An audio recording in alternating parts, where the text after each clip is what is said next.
السلام علیکم ورحمۃ اللہ وبرکاتہ۔ یہ دیکھیں جی، یہ کچھ ضروری جملے جو روزمرہ کی زندگی میں بہت زیادہ جن کی ضرورت پڑتی ہے، وہ میں نے کچھ یہاں پر جو جمع کیے ہیں۔ ان کو ذرا آپ غور سے دیکھ لیں، ان کو کیسا بولا جائے گا۔ سب سے پہلے میں نہیں کر سکتا، مطلب کوئی کام ایسا ہو جس کو آپ یہ بتانا چاہ رہے ہیں کہ آپ سے نہیں ہوگا یا آپ نہیں کر سکتے۔ مثال کے طور پہ کوئی کہتا ہے کہ میرے پاس آؤ، مثال کے طور پہ کہتے ہیں جی نماز سے پہلے آپ میرے پاس آ جائیں، یعنی عشاء کی نماز سے پہلے، اور آپ دور ہیں، ٹھیک ہے، تو آپ اس کو جواب دیں گے میں ایم دی نہیں، یعنی میں نہیں پہنچ سکتا۔ کوئی بھی کام اگر آپ نہیں کر سکتے اس کے بارے میں کہہ دیا جاتا ہے ما یمدینی کہ یہ مجھ سے نہیں ہوگا۔ مثال کے طور پہ اگر بات سیاق و سباق سے جملے بدلتے رہتے ہیں، ایک آدمی صاحب نے ٹائم طے کیا یا اس نے آپ کو کہا کہ بھئی آپ کسی طرح مجھے عشاء کی نماز میں مل لیں، آپ اس کو کہیں گے ما یمدینی، یعنی عشاء کی نماز میں آپ سے نہیں مل سکتا، میں تھوڑا دور ہوں یا میں نہیں پہنچ سکتا اس وقت۔ نمبر 2، میں کرنا نہیں چاہتا، یعنی کوئی بات ایسی ہے کہ یار آپ یہ کریں، مگر نہیں یار یہ میں نہیں کرنا چاہتا۔ ما ابغى اسوي، یعنی میں ایسے کرنا نہیں چاہتا۔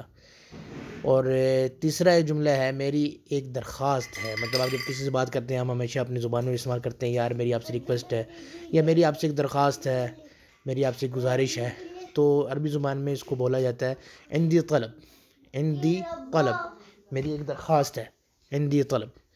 اور چوتھا ایک جملہ ہے پلیز، جو انگلش میں بہت استعمال ہوتا ہے، ہمارے اردو میں برائے مہربانی، تو عربی میں وہ لفظ استعمال ہوتا ہے تکفا، اس کا مطلب ہے پلیز۔ اور ایکسکیوز می، جو ہمارے مطلب ہماری زبان میں کہتے ہیں، انگلش میں تو ایکسکیوز می بولتے ہیں،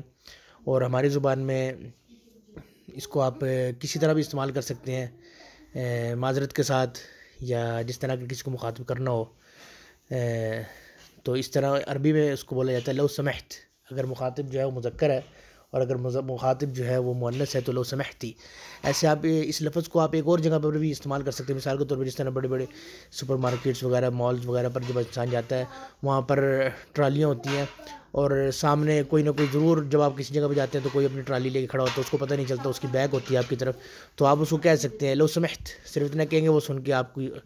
کا شکریہ بھی ادا کرے گا اور ہر جگہ بھی راستہ بھی چھوڑ دے گا۔ اس طرح کوئی خاتون کھڑی ہیں تو آپ کہہ سکتے ہیں لو سمحتی، بس اتنا کہیں گے وہ آپ کے لیے راستہ چھوڑ دے گا۔ تو اس چیز کو نوٹ کر لیں، اور اگر کوئی مزید کوئی سوال آپ کے ذہن میں تو کمنٹ باکس میں لکھ دیں، انشاءاللہ اس کا بھی جواب دیں گے۔ جزاک اللہ خیر، السلام علیکم ورحمۃ اللہ وبرکاتہ۔